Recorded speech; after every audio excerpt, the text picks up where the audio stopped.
तो आज हम करेंगे class 9 maths chapter number 7 triangles का एक्सरसाइज 7.1 का question number 5 and 6। Question number 5 आपके सामने, चलिए करते हैं फटाफट से। Line L is the bisector of angle A. आपके सामने एक एंगल बना हुआ है जो कि एंगल ए है, और उसको लाइन एल जो है वो बाइसेक्ट कर रही है। बाइसेक्ट का मतलब होता है कि किसी भी एंगल को दो बराबर बराबर भागों में बांटना, यानी टू इक्वल पार्ट्स में उसको डिवाइड कर देना। तो ये जो बाइसेक्टर है लाइन एल, ये ए को यहाँ से यहाँ तक और यहाँ से यहाँ तक दो बराबर बराबर हिस्सों में बांट रही है। And B is any point on L, जो बी है वो एल पे कहीं भी हो सकता है। इस फिगर में हमें यहाँ पे दिखा रखा है, ठीक है। B P and B Q are perpendiculars from B, B से लेकर क्यू तक और बी से लेकर पी तक, ये दोनों के दोनों परपेंडिकुलर हैं जो कि आपके 90 डिग्री के होते हैं। ये परपेंडिकुलर कहाँ बने हुए हैं? ये बने हुए हैं आर्म्स ऑफ ए, यानी ए की जो दो आर्म्स हैं, एक आर्म ये जा रही है और दूसरी आर्म ये जा रही है। यहाँ पे बी की तरफ से दो परपेंडिकुलर बने हुए हैं, बी से लेकर क्यू तक और बी से लेकर पी तक। तो अब तक की इन्फॉर्मेशन ये थी जो हमें बताई गई थी। हमें क्या करना है? Triangle A B, sorry, triangle A P B, यानी ए पी बी यानी ये वाला ट्रायंगल, और ट्रायंगल ए क्यू बी यानी ए क्यू बी यानी ये वाला ट्रायंगल। तो इन दोनों ट्रायंगल को मुझे कॉन्ग्रुएंट प्रूव करके दिखाना है। और क्या करना है? बीपी को बी क्यू के इक्वल्स टू दिखाना है, यानी बी से लेकर पी तक और बी से लेकर क्यू तक मुझे बराबर बराबर बताना है। मैं इसको दूसरी भाषा में कह सकता हूँ, यानी मतलब दूसरे तरीके से, कि बी जो है वो पी और क्यू यानी इन दोनों आर्म्स के इक्वल इक्वल डिस्टेंस, यानी यहाँ से लेकर यहाँ तक का डिस्टेंस और यहाँ से लेकर यहाँ तक का डिस्टेंस बराबर है, ठीक है। तो चाहे मैं बोल दूं बीपी बराबर बी क्यू, या बोल दूं कि इनका इक्वल डिस्टेंस, तो ये बातें दोनों सेम ही है, इसमें कंफ्यूज होने की कोई बात नहीं है, ठीक है। तो अगर मुझे बी क्यू और बी पी को बराबर प्रूफ करना है, तो सबसे पहले मुझे इन दो ट्रायंगल को कॉन्ग्रुएंट प्रूफ करना पड़ेगा। अगर मैंने ये दोनों ट्रायंगल कॉन्ग्रुएंट प्रूफ कर दिए, तो बाय सीपीसीटी मैं इन दोनों लाइंस को भी इक्वल्स प्रूफ कर सकता हूँ। चलिए करते हैं फटाफट से।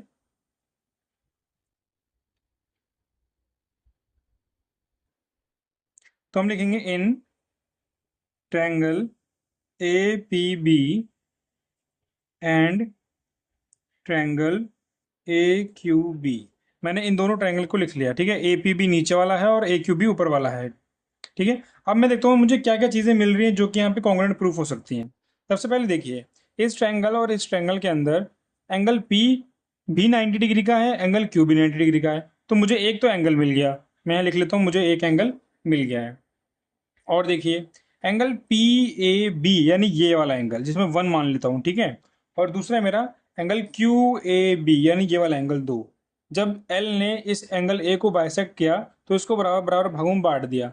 मैं कह सकता हूँ angle P A B is equals to angle Q A B. क्यों? क्योंकि इस एल ने इसको बाइसेक्ट कर दिया है। तो मुझे एक एंगल और मिल गया। एक पहला एंगल ये, दूसरा एंगल ये। अब देखते हैं तीसरा मुझे क्या चीज़ मिल सकती है।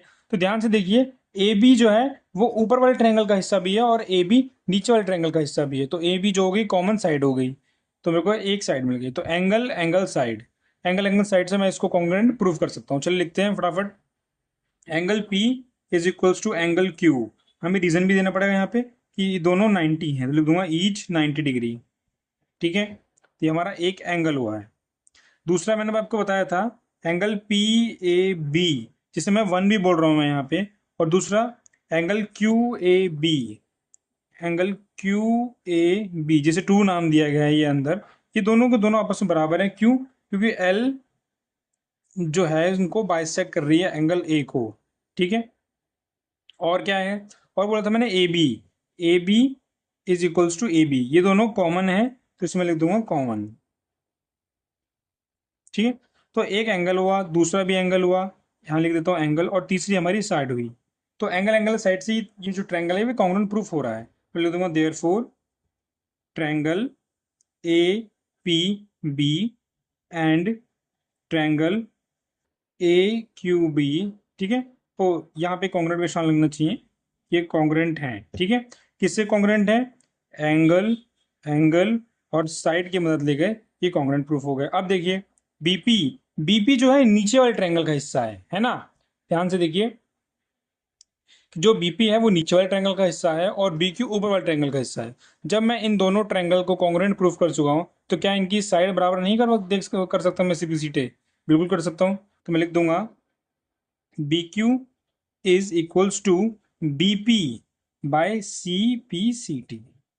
ठीक है, तो आपका 5th क्वेश्चन यहाँ पे कंप्लीट हो गया है।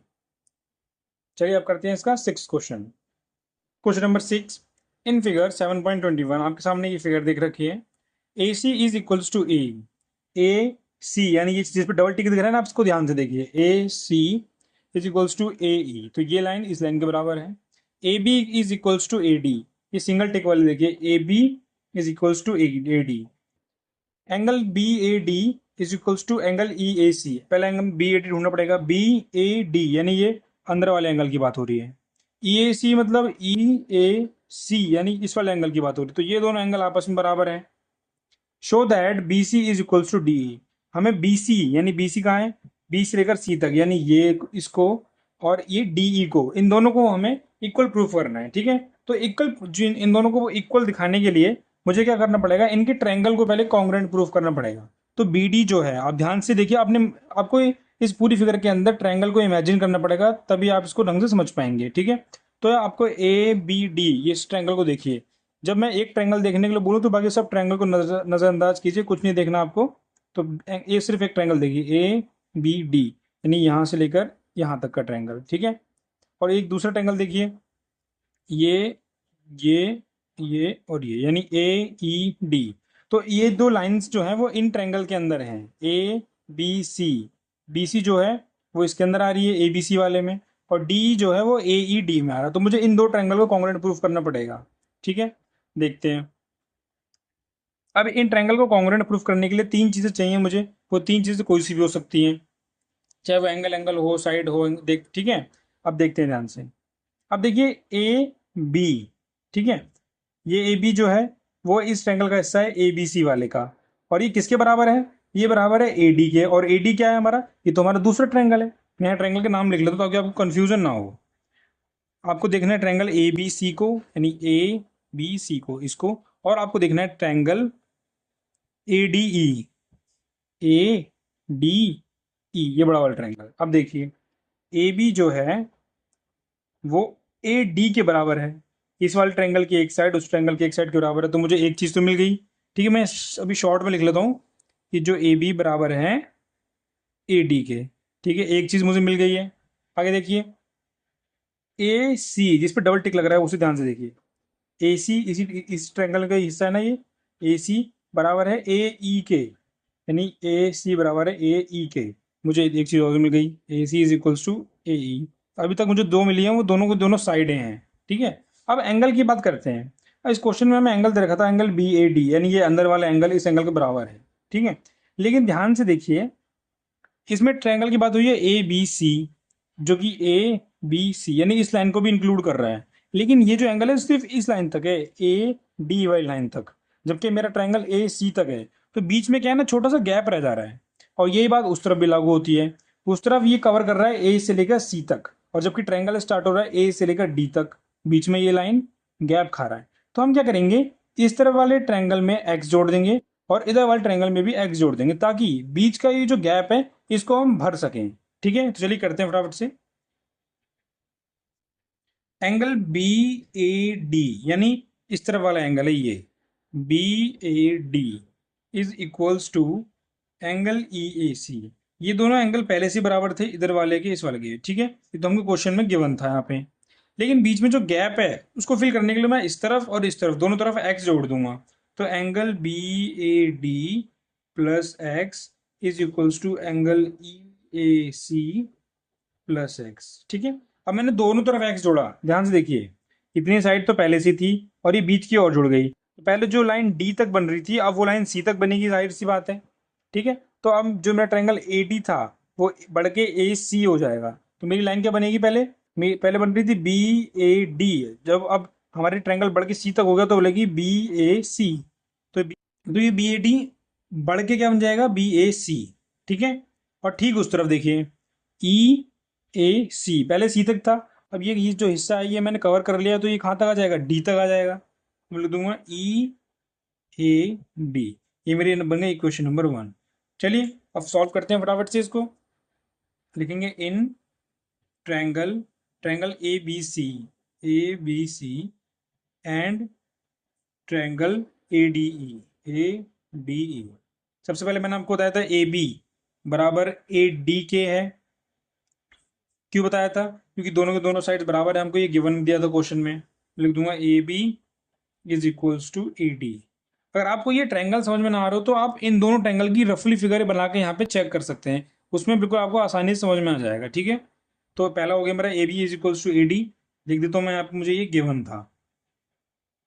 दूसरा हमारा ए C is equals to A ई, ए से लेकर सी तक का हिस्सा ए से लेकर ई तक के हिस्से के बराबर है, मैं लिख दूंगा A C is equals to A E, that is also given in question, तो मैं गिवन।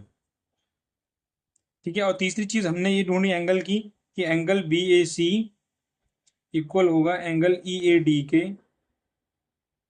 क्यों? क्योंकि ये इक्वेशन नंबर 1 की मदद से। ठीक है, तो आपके यहाँ पे एक साइड हो गई, फिर दूसरी साइड, और ये एंगल अगर मैं इसको बीच में भी रखता हूँ, आगे बीच चल जाए कोई दिक्कत नहीं है, तो मेरा साइड एंगल साइड से क्या हो रहा है, ये कॉन्ग्रेंट हो रहा है। तो मैं लिख दूंगा triangle A B C congruent है किसके? ट्रायंगल ए डी ई के। किसकी मदद से? साइड एंगल साइड, ये साइड थी, ये साइड थी, और ये भी एंगल था, तो साइड एंगल साइड की मदद से ये पूरा पूरा कॉन्ग्रेंट प्रूफ हो गया है। ठीक है, और मुझे कॉन्ग्रेंट प्रूफ नहीं करना था, मुझे बीसी और डीई को बराबर दिखाना था। तो बीसी और डीई दोनों एक ही ट्रायंगल का हिस्सा है, तो मैं उन्हें बाई सीपीसीटी बराबर दिखा सकता हूँ। BC is equals to DE, मैं लिख दूंगा बाय सीपीसीटी, ये दोनों क्या हो गए? आपस में इक्वल हो गए। तो क्वेश्चन नंबर 6 भी आपका यहाँ पे कंप्लीट होता है।